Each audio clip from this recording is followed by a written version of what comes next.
કપડવંજમાં ડસ્ટનો ત્રાસ યથાવત. મુખ્ય માર્ગોના ડિવાઈડર પર માટીનો જમાવડો. તંત્રનું ધ્યાન દોરતી લોકોની માંગ.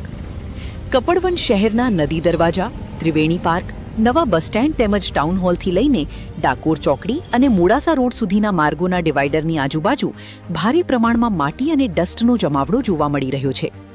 માર્ગો પર એકઠી થયેલી માટીના કારણે વાહનો પસાર થતા ધૂળના ગોટે ગોટા ઉડી રહ્યા છે, જેના કારણે વાહન ચાલકો, રાહદારીઓ તેમજ સ્થાનિક વેપારીઓને ભારે હાલાકીનો સામનો કરવો પડી રહ્યો છે.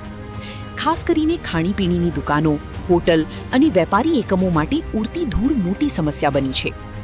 ધૂળના કારણે સ્વચ્છતા જાળવવામાં મુશ્કેલી ઊભી થઈ રહી છે અને ગ્રાહકોને પણ અસુવિધાનો સામનો કરવો પડી રહ્યો છે. સ્થાનિકોના જણાવ્યા મુજબ લાંબા સમયથી ડિવાઈડર અને માર્ગોની આસપાસ યોગ્ય સફાઈ ન થવાને કારણે આ સ્થિતિ સર્જાઈ છે.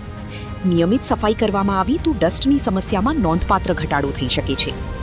હવે જોવાનું રહ્યું કે તંત્ર આ ગંભીર સમસ્યા તરફ ક્યારે ધ્યાન આપે છે અને શહેરવાસીઓને ડસ્ટના ત્રાસમાંથી રાહત અપાવી છે. અલ્તાફ શીખ, કપડવંજ.